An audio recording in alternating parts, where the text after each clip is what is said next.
I wanted to do that my whole entire life. It's just bang on that thing. Okay, let's see. Got to get myself together this morning. Our centering thought, I will read as soon as I get on my reading glasses.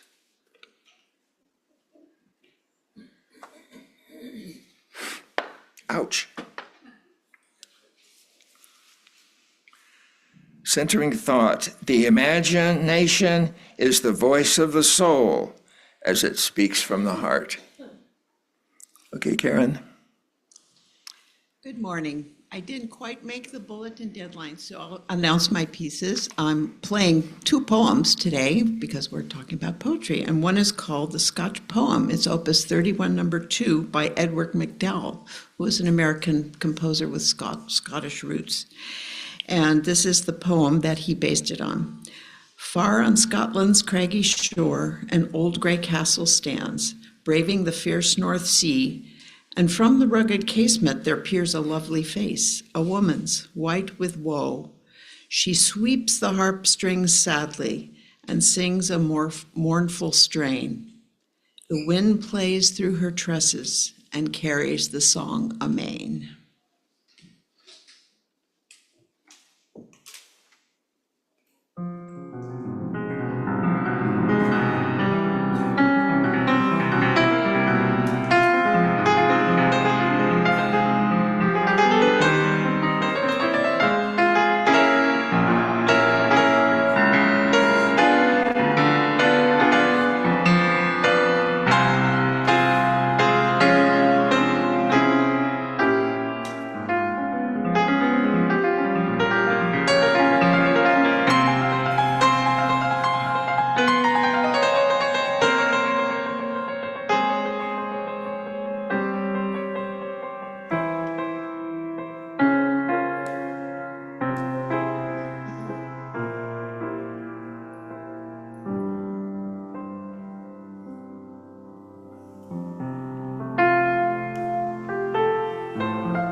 Oh, Karen, that was totally amazing. God, I could listen to you play all day.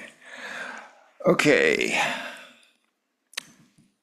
I'm just going to see if I can pull this off. If this is your first time here or your 5,000th, you are holy, you are loved, and you are welcome. How would I do? And I would also like to add to that, if you've been here more than 5,000 times, I'm giving you a special welcome because you've paid for the building. Thank you. So welcome to our Sunday morning gathering of Summit Unitarian Universalist Fellowship. We are so glad you have all chosen to join us today, whether you are here in the sanctuary or joining us virtually on Zoom. Do we have any announcements? Okay, let's move right along, since it looks like we don't. All right, go to my next page here. We acknowledge that our fellowship resides on unceded Kumeyaay land. The Kumeyaay have lived on this land for 10,000 years, and it is their home today. We recognize the abusive history of colonization in California and are mindful of our duty to responsibly act from our position of privilege.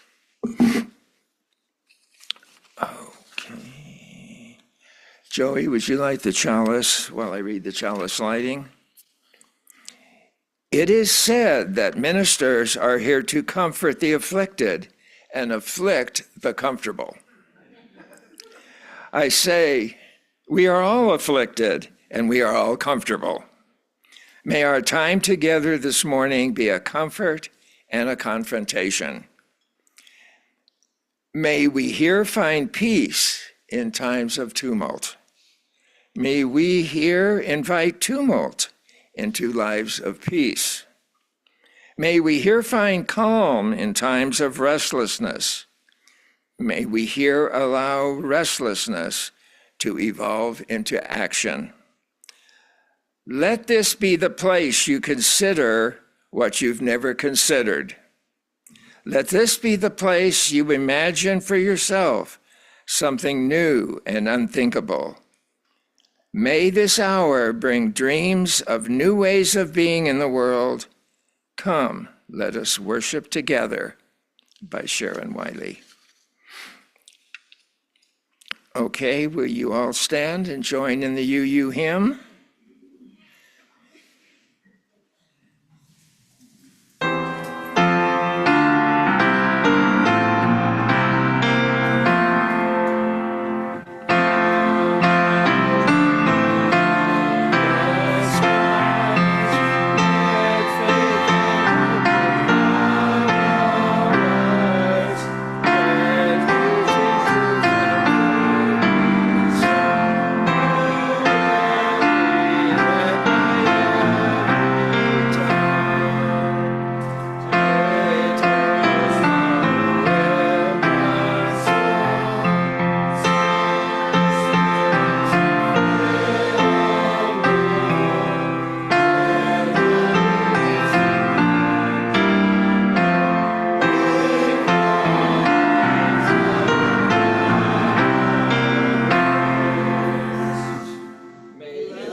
Please stand if you're willing and able, and join Duncan in the hymn 149. Let's lift every voice and sing.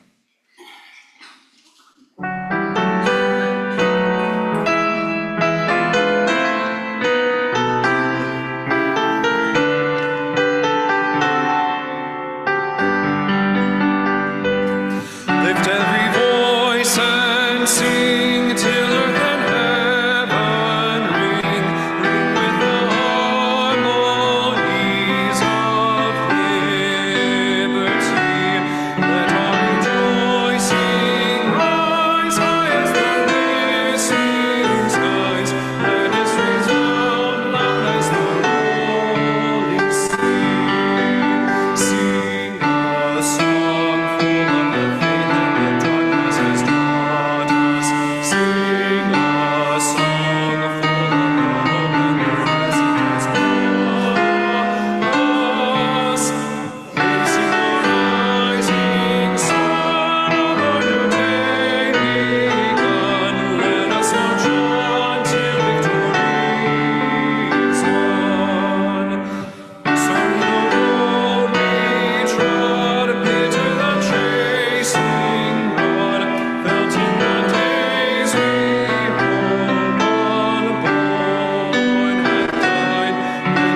Ooh, that was awesome.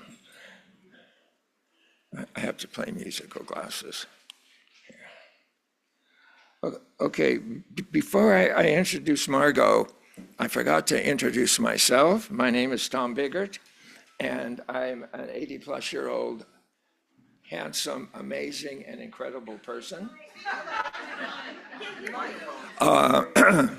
I'll be very happy to say it again. My name is Tom Biggert, and I'm an 80-something-year-old man, and I am incredible, intelligent, wonderful, charming, and I'm open for invitations to dinner. I am wearing blue shoes, blue pants, a blue shirt, blue eyes, and a blue sky. Okay, so now that you know me, I'll introduce you to Margot.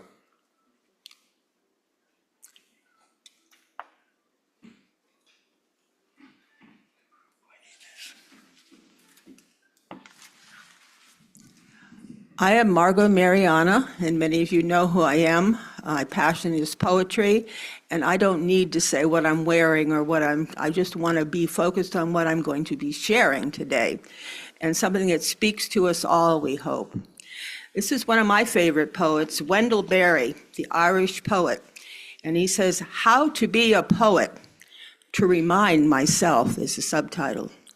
Make a place to sit down, and be quiet. You must depend upon affection, reading, knowledge, skill. More of each have you. Have inspiration, work, growing older, patience, for patience joins time to eternity. Any readers who like your work, doubt their judgment. Breathe with unconditional breath, the unconditioned air, shun electric wire, communicate slowly. Live a three-dimensional life. Stay away from screens. Stay away from anything that obscures the place that it is in. There are no unsacred places. There are only sacred places and desecrated places. Accept what comes from silence. Make the best you can of it, of the little words that come out of the silence, like prayers, prayed back to the ones who pray. Take a poem that does not disturb the silence from which it came.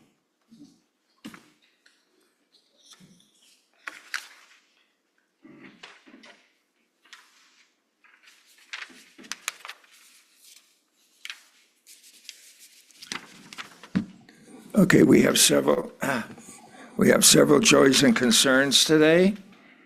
And if I can get the mic to stay up.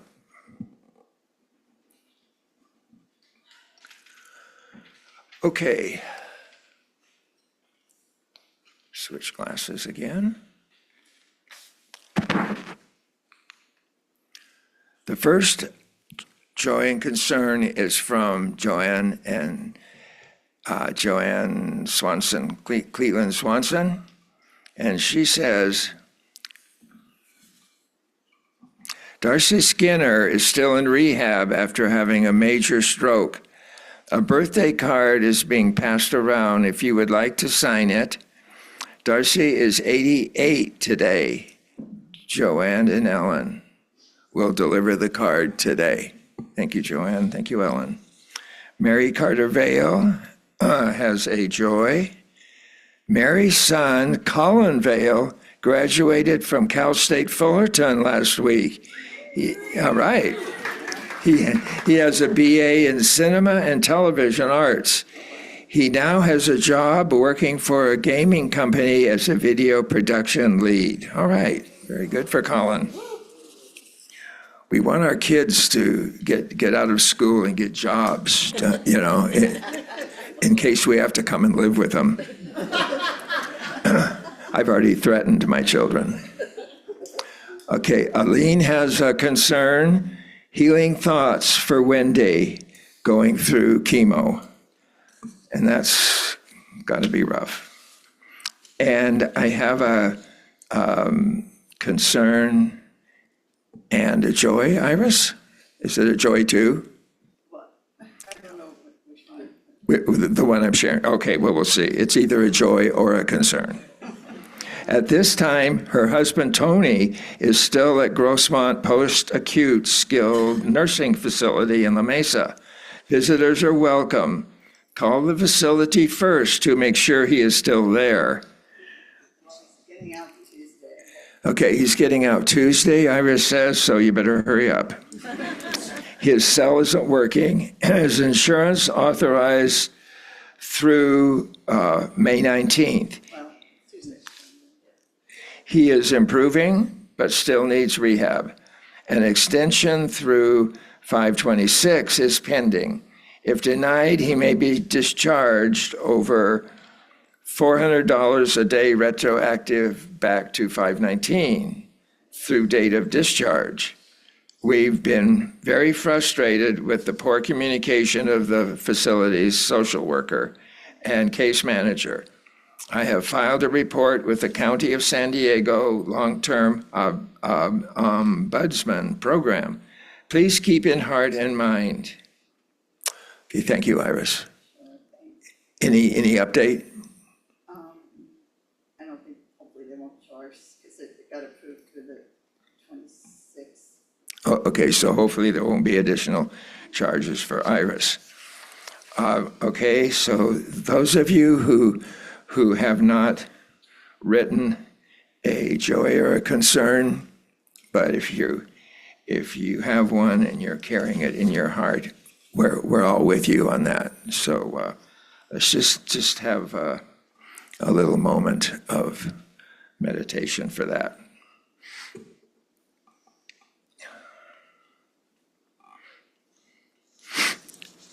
Okay, now I would like to introduce Mary Carter Vale, our Director of Religious Education, who has a story for us. Morning. Yes, it was an exciting week. I had 3 birthdays, a graduation, and my dad had to have surgery. He's doing well, just hip popped out, so, So it was a busy week last week. It was my vacation. I need a vacation for my vacation. So today I wanted to share a little bit with you about Decoration Day. Has anybody ever heard that term before, Decoration Day? Okay, some of you are familiar with it. So we've been exploring the many ways we can practice our imagination this month. And today we're closing the theme by using imagination to help us understand others and others' decisions. So with that in mind, we're going to tell a story about Decoration Day. But this story brings us back to the first Memorial Day and invites us to use our imagination to understand how this holiday came to be. The day is May 15th, 1865, and we find ourselves in Charleston, South Carolina. The Civil War has just ended, and today is the birthday of Memorial Day. Now, it's important to know that Memorial Day did not start out looking like the Memorial Day of today. There were no parades, no 3-day weekends, no super sales in the stores, no cookouts, or folks getting excited for the unofficial start of summer.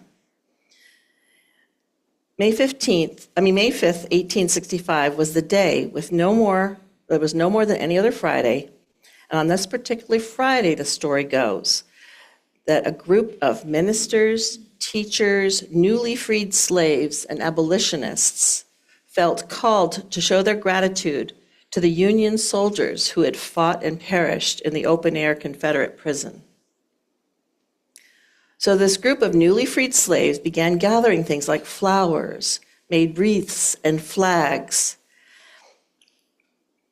and set out to decorate the graves of these fallen soldiers.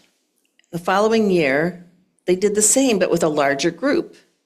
And year by year, it became a tradition, and everybody would get together to decorate and remember. It was, in fact, on the third year, May 5th, 1868, that General John A. Logan, a leader from the Organization for Northern Civil War Veterans, decided that it should be more than just a tradition of remembering and honoring the Union soldiers. Instead, he called for a nationwide day of remembrance, a day to commemorate all soldiers who died, Union or Confederate, during the Civil War.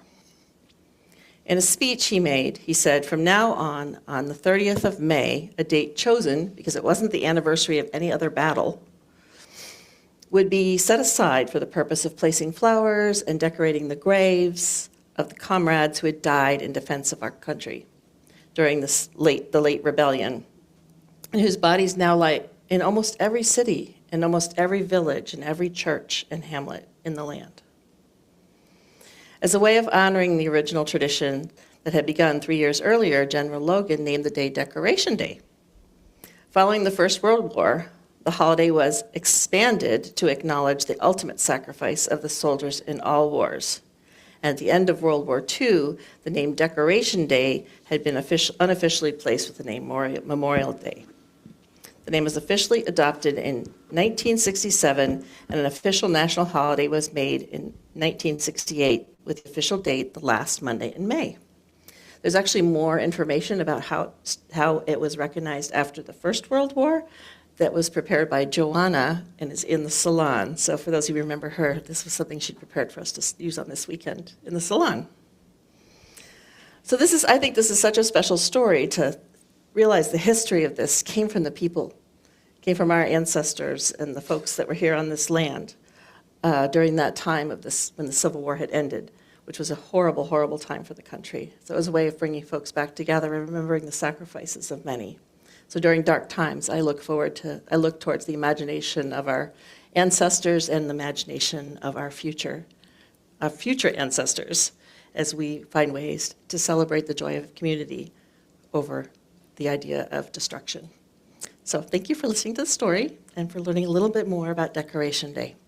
Now today we're going to be, Phoenix and I, see Phoenix, we're going to head back to RE and we're going to be learning about empathy for others by talking about different things that we've learned to understand other folks who may be different from us through food. We're going to try different foods. And if we have any extra, I'll bring some over to the salon. So that is our story for today. I hope you all enjoyed it.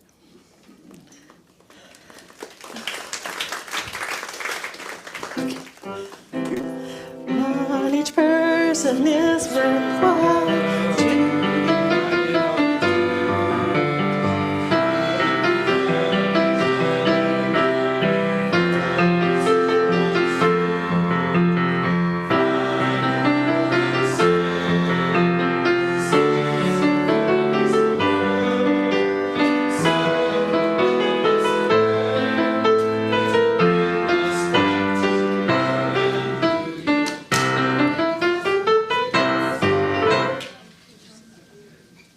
Now we have a gift from Duncan and Karen, and I'll let them announce it.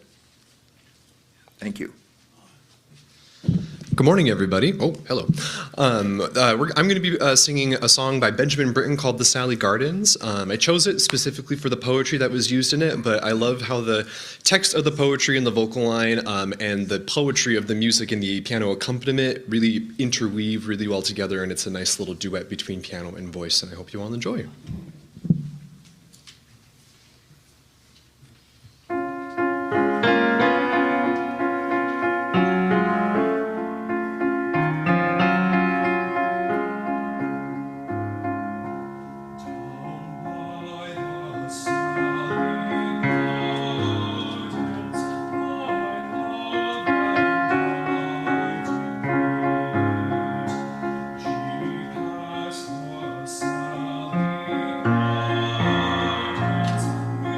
Little snow-white feet, she bade me take life easy as the leaves grew on the tree. But I, being young and foolish, with her did not agree.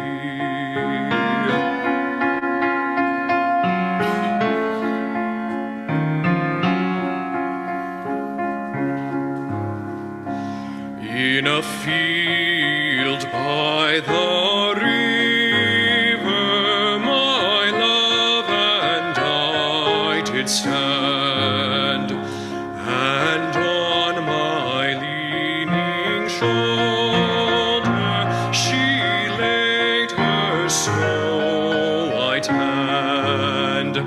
She bade me take love easy as the grass grew on the weirs.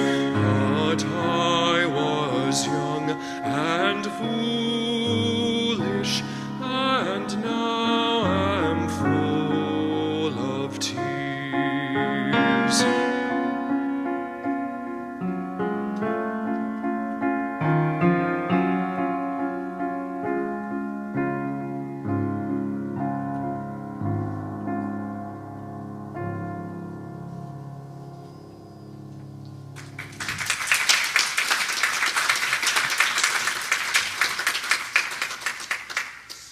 Thank you. Thank you.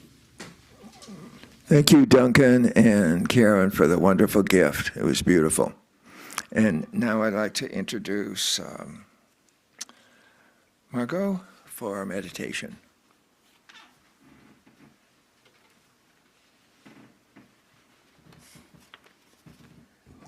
For our meditation, I chose, I think, one of my most favorite poems, and certainly I think I have to name one poet, my most favorite poet, Mary Oliver. If you do not know her and you think you aren't a poet, just go read her and you will instantly know you are. So this is for our meditation. You do not have to be good.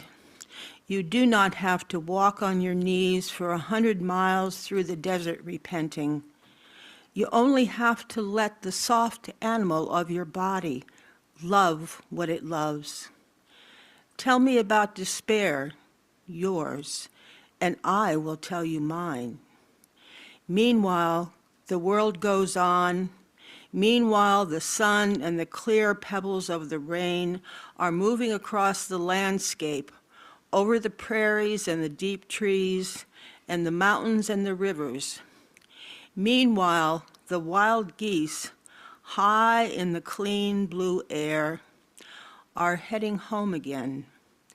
Whoever you are, no matter how lonely, the world offers itself to your imagination, calls you to, like the wild geese, harsh and exciting, over and over, announcing your place in the family of things.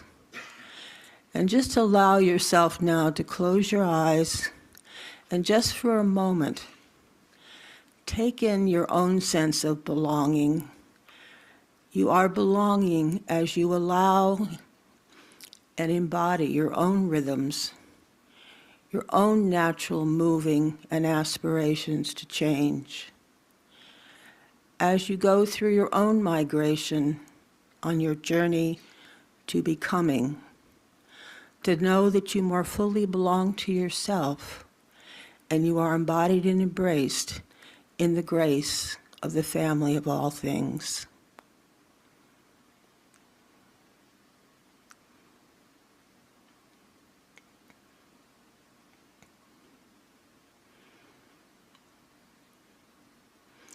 And blessings be.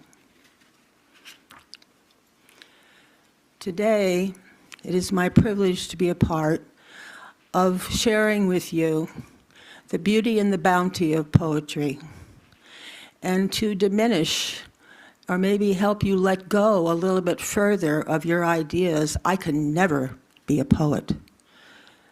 To know that by nature, you are a natural poem. Everything in you is a living composing of rhythms and harmonies, your heart, your heartbeat.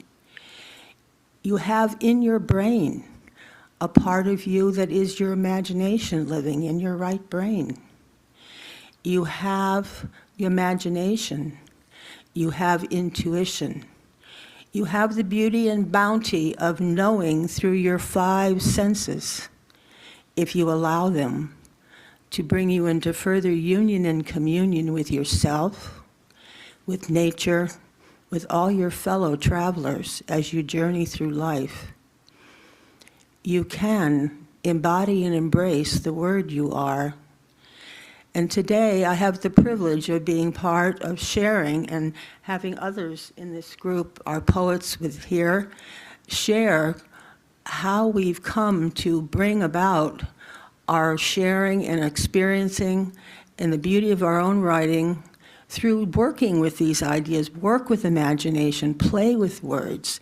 Come discover that you are the poet, you are the living poem. And I'm going to ask, as each person shares, we're going to take a pause so that you may honor and just take in the beauty of what they've said. And then, okay, thank you. And we're going to begin with Aline. Thank you, Margot. It's great that you have graced us with your wisdom in having the poetry group. So I grew up with a teacher mother who taught 14 years by the time I was born. And so I loved Robert Louis Stevenson and A.A. Milne and all those wonderful poems.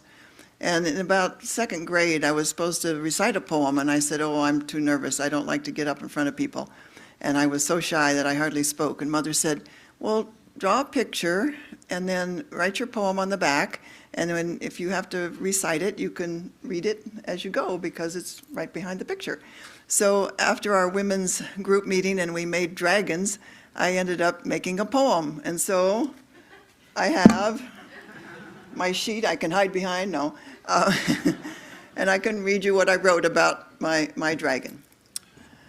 Slowly swooping through the air, she grasped the shining orb of moon to her chest. Reflected light glistened off her scales. Enraptured by the light that now was hers, she drifted slowly over the placid sea and felt a newness being born. Past hurts transformed, new ideas flashed. Dropping the moon on the rim of the sea, she flew along its path of light, but knew her own light within is now enough.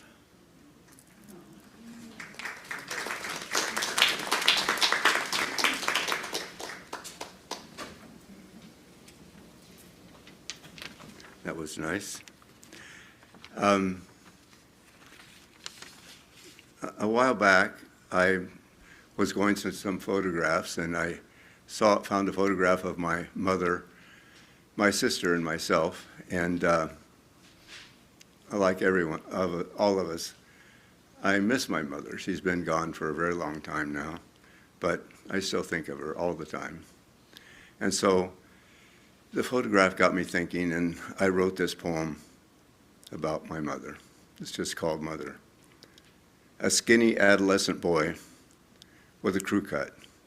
His legs too long, his knees stuck out, his arms bent at elbows like sticks. He was awkward and young. I think I'll go back. I think I'll be that age again. I remember a photograph. I was that kid. My sister was there too. My mother was in the house. All of us frozen in time. A photograph. Maybe I could bring her back. I know where the photograph is, but I don't know how to be that skinny little kid again. I don't know how to bring her back.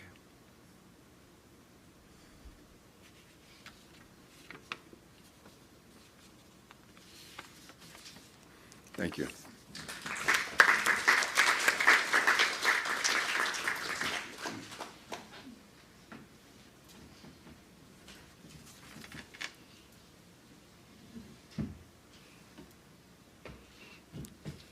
Good morning. The title of my piece is Dance Me Home. This poem was written in 2020 for the musicians who died from coronavirus and were unable to have second line parades in their honor.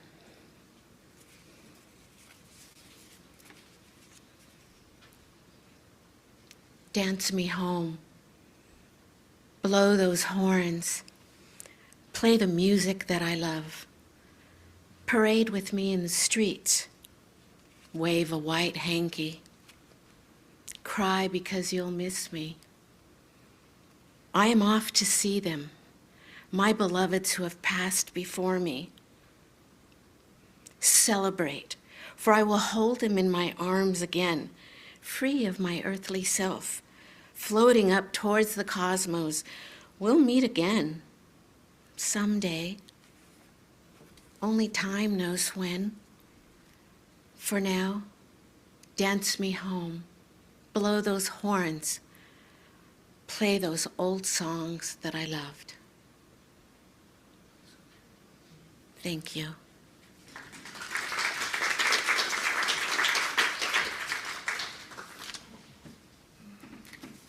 I think I'm okay.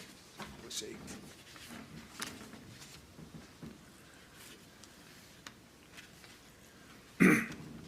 My wife died last June from Alzheimer's, and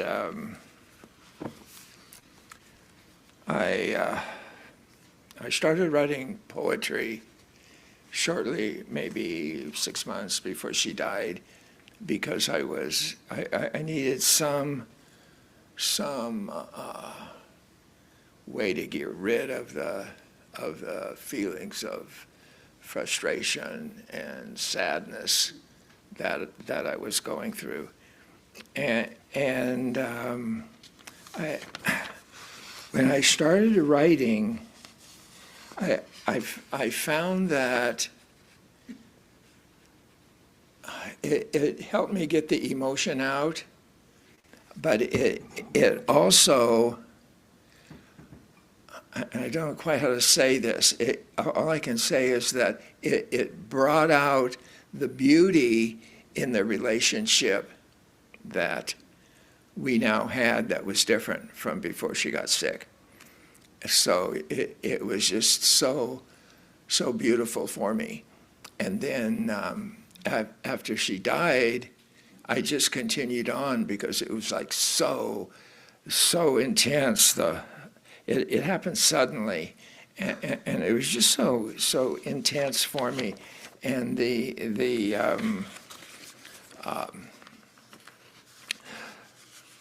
writing of the poetry for me really helped me deal with all of that. And over the year of writing, my emotions have really changed from the really gritty ones at the beginning that are like really almost hard for me to read, to things a little more calming, but still deep. And I'm going to read you first a couple of little short ones that I wrote. Let's see. These were in the winter, so I'm guessing like November, around there. So this one is called A Winter's Night. The house is strangely cold and dark. A faint breeze lazily circles, entering an open window. A jade green blanket warms me as I sit, wondering and remembering.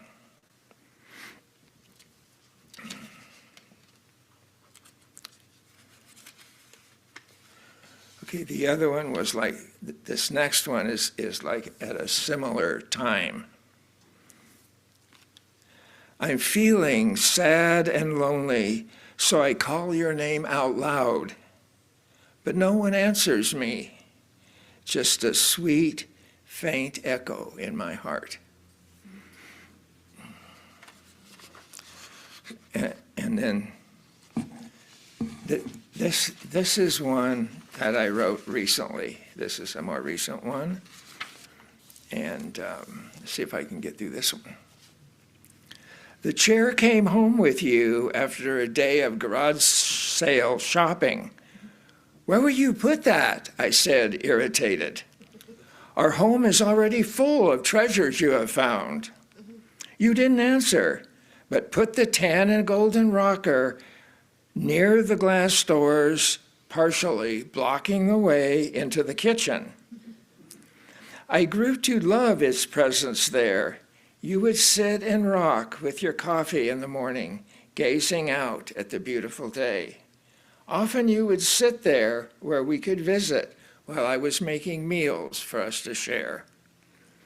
After you died, I was cleaning out the house of furniture I no longer needed. When I saw your rocking chair glowing in the morning light, I could not let it go. So many memories it contained. So now I sit upon your chair with you in the morning.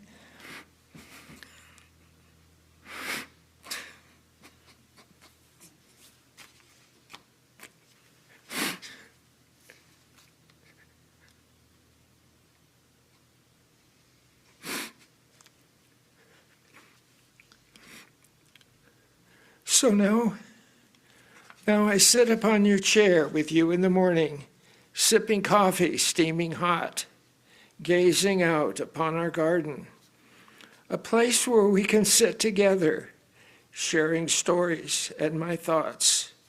Happy now I kept the chair. I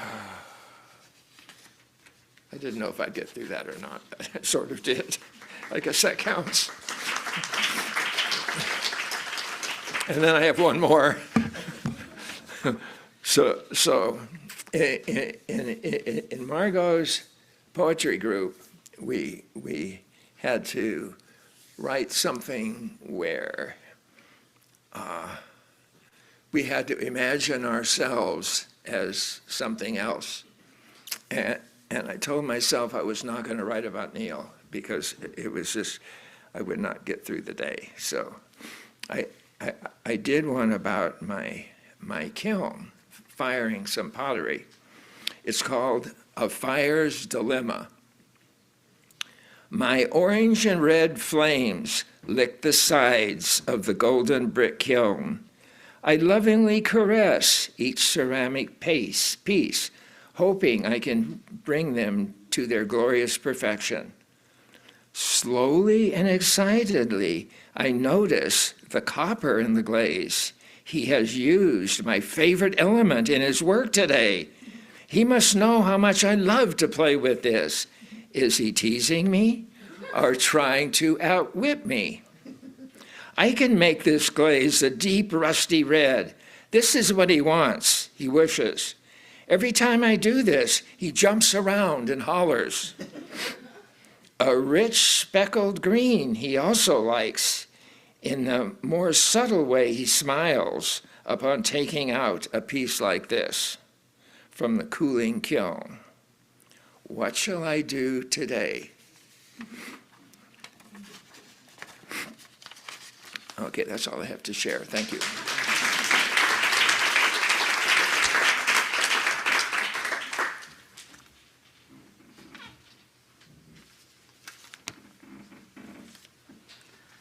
I will just say I'm honored to be a part of this group and part of being a poet and a writer, among many other things that I am. But this group, it's been so wonderful to see them come alive in their willingness to engage the imagination. I'll just briefly say that I have always loved words. I've loved language. My mom said I came out of the womb talking. And my daddy used to read from the time I was born, stories. He had a beautiful tenor voice, and he just spontaneously, my grandfather too, starts singing to us. And so words, and I had the privilege, because my dad was a diplomat, of living in many different cultures. So I heard language and sounds, and it just, it's just always been with me, that natural rhythm. And this poem that I'm going to share that I wrote, I think embodies that sense of us, what it means to be human, what it means to be in the physical body, and to be the living word. It's called Lines.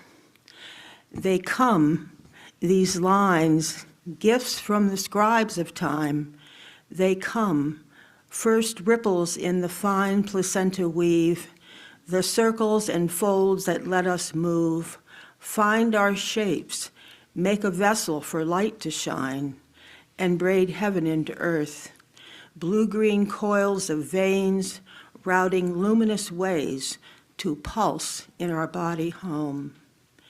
They come, these lines, spinning like threads to trace history into our sheets of flesh, to turn the turns and forms we take, to carry us from self into others and they into us.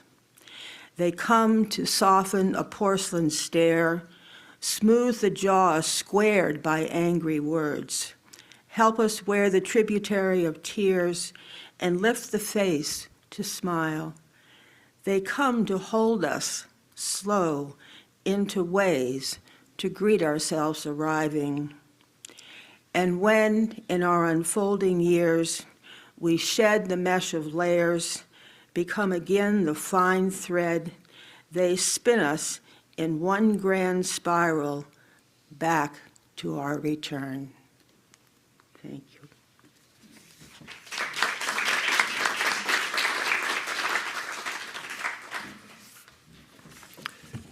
Thank you guys for sharing. It was just really wonderful for me to hear all of those and for me to share too. Of course, I'm so happy when I have the microphone. Okay, let me say something about the offering and then we'll go ahead and do that. Your Sunday morning offering is a gift that provides Summit UU Fellowship the financial resources to help build a better world together. The smallest gift is welcome. For those of you on Zoom, the link can be found in the chat box. Please select the Sunday Plate option to allocate your donation to the appropriate account. Okay, let's go. I am going to play an offertory with the name, of course, Poem by Zdenko Fibich. He was a Czech composer, and it's Opus 41, number 5. He wrote a lot of pieces that nobody knows, and this is one of the ones that was one of his hits. So.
Thank you, Karen, and will you please stand if you're willing or able?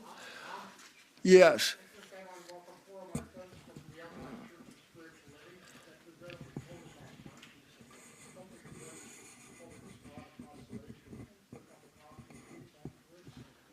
Very good. We'll be happy to meet you and talk to you. You may go crazy, but that'll be okay. Okay, so we have a hymn, so please stand for that, and Duncan will lead us in that.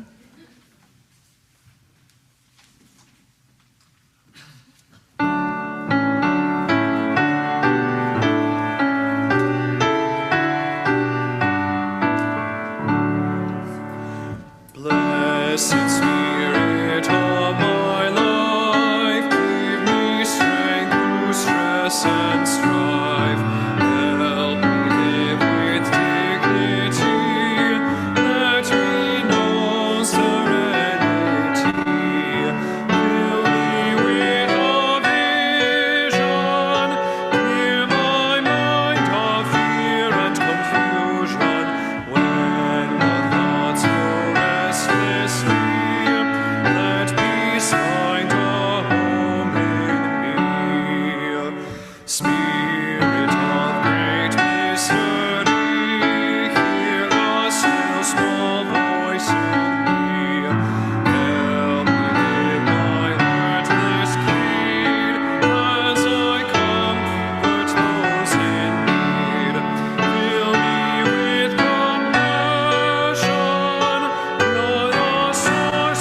Okay, please be seated. Thank you, Duncan.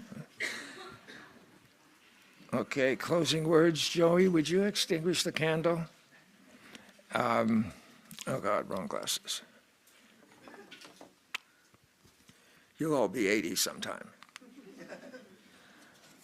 Be ye lamps unto yourselves, be ye lamps unto yourselves, be your own confidence, hold to the truth within yourselves as to the only lamp. Okay? Did we get the light off? Okay. So let's all stand and join hand in hand for our closing circle song.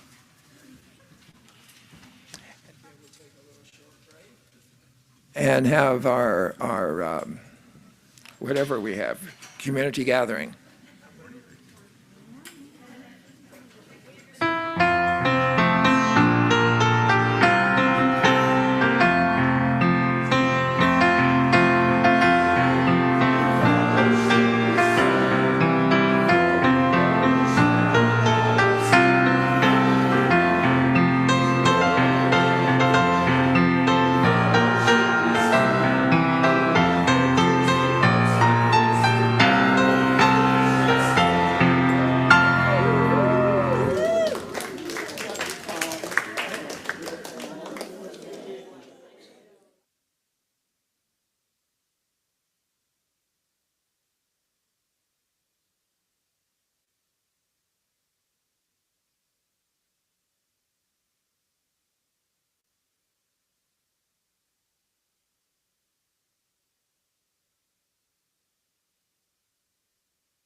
She doesn't like fast and stuff.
Well, the weeds gone around, that's what I'll say.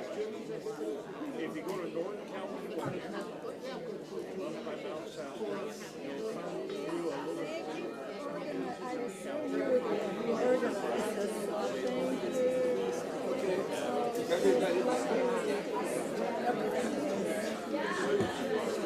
If everyone will take their seats, we'll have our community gathering, and then coffee. Oh, thank you.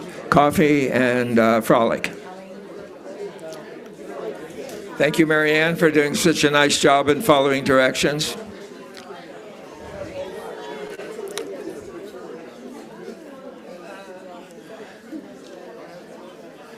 I like the way Serafina is starting to get ready to sit down and be quiet.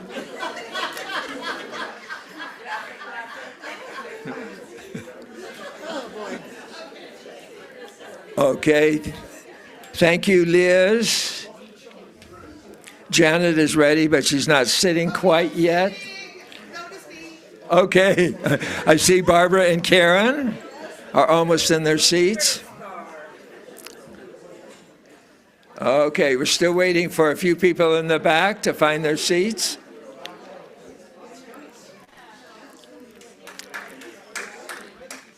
If someone near you is talking, ask them to sit down and be quiet. Your teacher skills are coming out.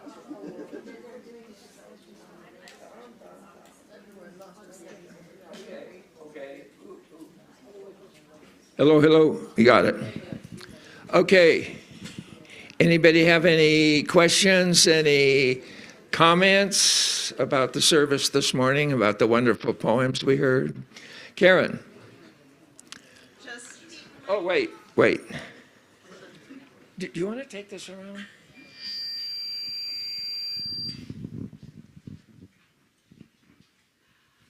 I really loved all the sharing, and it's just such a sense of intimacy that you create by being so open with your feelings and your thoughts, and it's just really very meaningful, and I really appreciate your open sharing. I appreciate it. Thank you.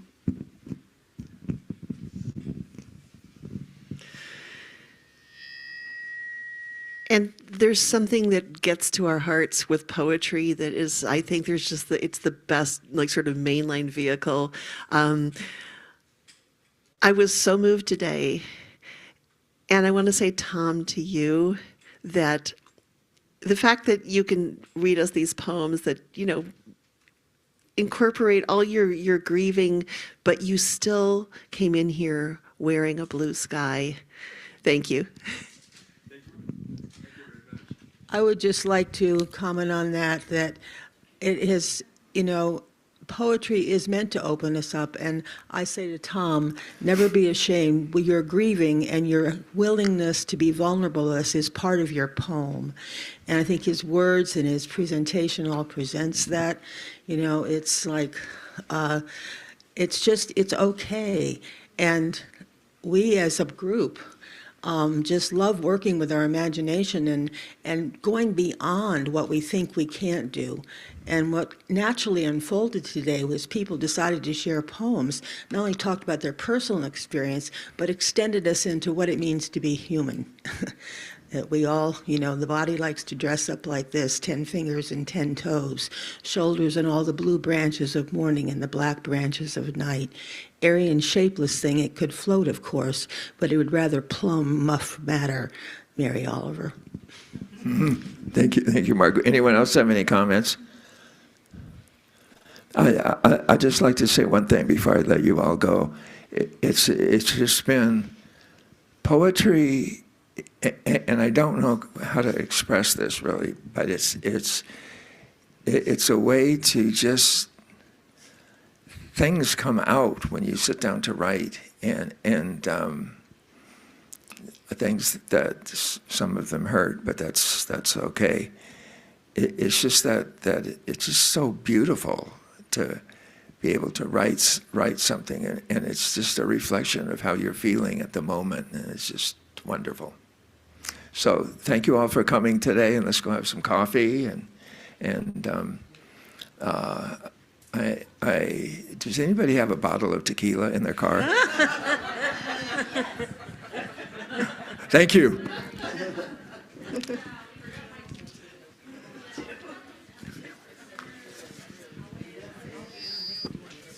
Yes. Oh God, that'll work.